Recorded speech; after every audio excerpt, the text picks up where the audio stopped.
సేవకులు కూడా అన్ని వదులుకొని, దేవుడు కూడా అన్ని విడిచిపెట్టి, మన బరువు బాధ్యతలన్నీ వారి మీద వేసుకొని సేవే ప్రాణంగా బ్రతుకుతున్న సేవకులు ఎందుకున్నారో ఈరోజు సంఘానికి అర్థం కాకపోతే అది అర్థం కదా.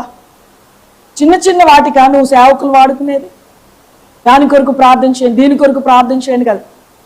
రాహాబు పరిచయంలో చెడు కనిపిస్తున్న మనకి తన సుగుణం ఎంత బాగుంది కదా, తన అంతరంగం ఎంత స్వచ్ఛతతో నిండి ఉన్నది కదా, దైవ కార్యాలతో నిండి ఉన్నది, దేవుని భయంతో నిండి ఉంది. ఆయనే దేవుడిని నమ్ముతుంది. ప్రభుని కలిగిన మనము నిజంగా నువ్వు నమ్మగలిగితే నీకున్న బాధ్యత ఏంటో ఈరోజు దేవుడు గుర్తు చేస్తున్నాడు. ఒకటి ఏంటి తెలుసా, మొట్టమొదటిగా సేవకులు దేవుడు ఎందుకు ఇచ్చాడంటే నీ కుటుంబ రక్షణ కొరకు ఇచ్చాడు. అయితే నీ కుటుంబాన్ని కాపాడుకునే విషయంలో వారి బాధ్యత చాలా ఉంది. వారిని కూడా ఎవరు కాపాడుకోవాలి? నువ్వే కాపాడు. అయ్యా మీరు ఈ దారిలో వెళ్తే వారు మిమ్మల్ని తరవబోయిన వారు వస్తారు, మళ్ళీ తీసుకు రాజుకు అప్పచెప్తారు. మీరు ఈ దారిలో వెళ్ళి ఒకవేళ వాళ్ళు తీసుకొని వెళ్ళిపోతే నాకు ఆనవాలేది, నన్ను ఎవరు గుర్తుపడతారు?